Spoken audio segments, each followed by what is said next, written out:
PR's Top Pros Talk 2022 Consumer Insights featuring Dara Busch, CEO of 5WPR. And here's your host, Doug Simon. The 2022 Consumer Culture Report from 5WPR had some really key findings. But first, I'd be remiss if I didn't congratulate Dara on being named CEO. Congratulations. Thank you very much. Great. So what were some of the key findings in the report? It's a very interesting report because we look at 2021 to see what consumer spending will look like for 2022. So these have been a couple of very different years, especially now we are hitting the 2-year mark on the pandemic.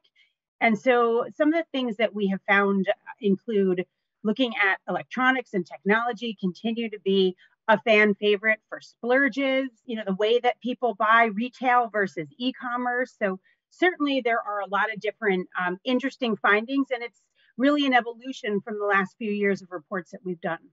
Yeah, one of the things that were interesting that stuck out to me was sort of the trend for people looking in stores for new products. That sort of goes away against what people have been saying. Yes, I think that there's a feeling of wanting to get back in front of stores, in front of merchandise, to touch, to feel.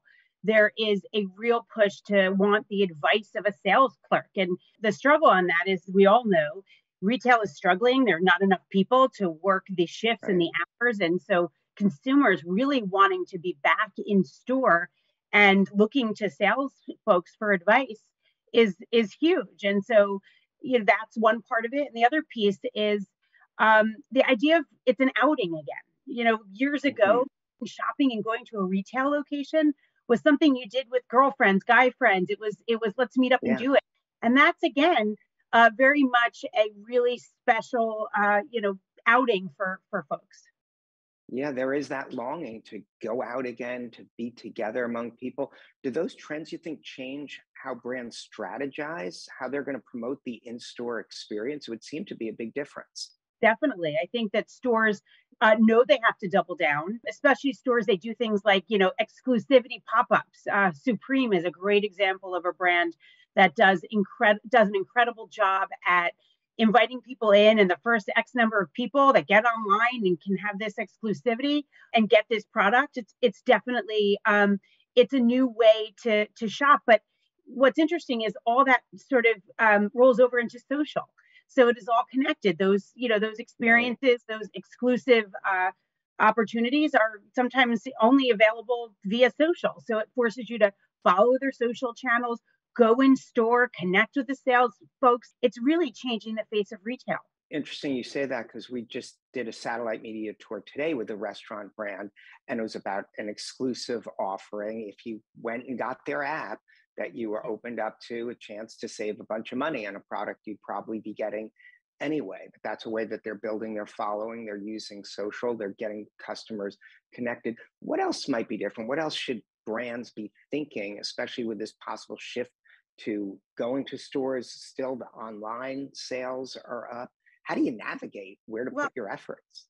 So one thing that I think is really interesting is 56% of men want to shop online and 47% of women, which is sort of like gives me a second of pause, right?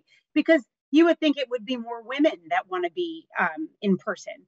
But what's funny is that it's men. Men want to be in retail and brick and mortar. And so that's certainly a big piece of it. But when it comes to online, I think the interesting piece is the way people shop. It used to be that, you're a loyalist to a store and you're going to only shop online at that store. And that is just not the case anymore. 60% of consumers are going to find the store and buy the item where they can get it the fastest. And 30% are interested in that brand loyalty to that one store. And so that is definitely shifting. And so, it's a matter of, can I get it faster from here? Well, okay, I'm not going to go back to that same store that I used to always shop at. Yeah. So it seems like brands have to be increasingly marketing the service aspect of what they're doing, not just the product. Brands have to market every single piece of what they do today. One of the pieces that we found also interesting from this survey is that I think it was something like 71% want to find ethical brands, but that's a big piece. And so everything matters. It's not just about price anymore. It's not just about location. It all matters. And I think that folks are also really wanting to shop local. Shopping local is really big, and there's a really big push to want to go and shop in your own community and give back to your own community. And we're certainly seeing that as a big point for 2022. Yeah, and that really aligns with what we're seeing with brands increasingly wanting to be on local TV news all across the country. I mean, the demand for that's higher than it's ever been, which really aligns well with what you found in the survey.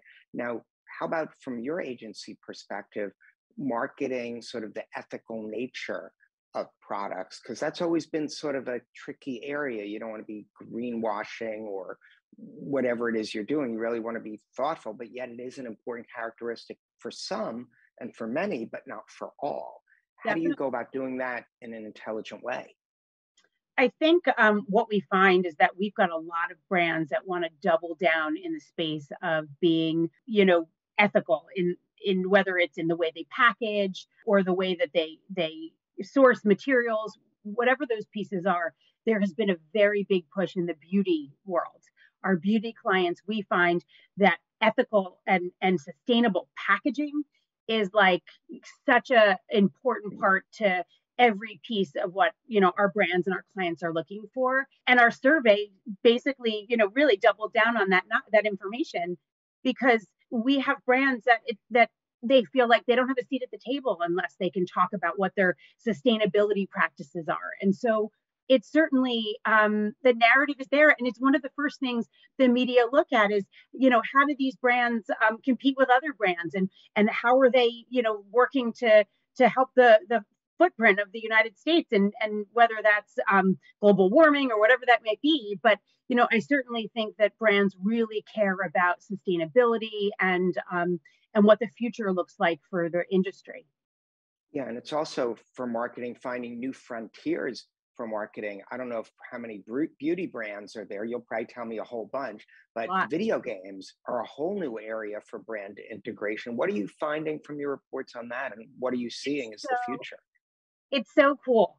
It's so cool. Brands are so interested in connecting to video games, whether that's, having cool skins for Fortnite, and, even look at the NFL or Marvel or, beauty brands, spa brands. I mean, folks are looking to create skins, create activations in games like Fortnite, and it's resonating with consumers. It's a whole new world of where sort of gaming and retail collide. And so I think that we're just at the very beginning, and the tipping point of that is still sort of way out there, and brands are dipping their toe in that water to see how successful they can be, for sure.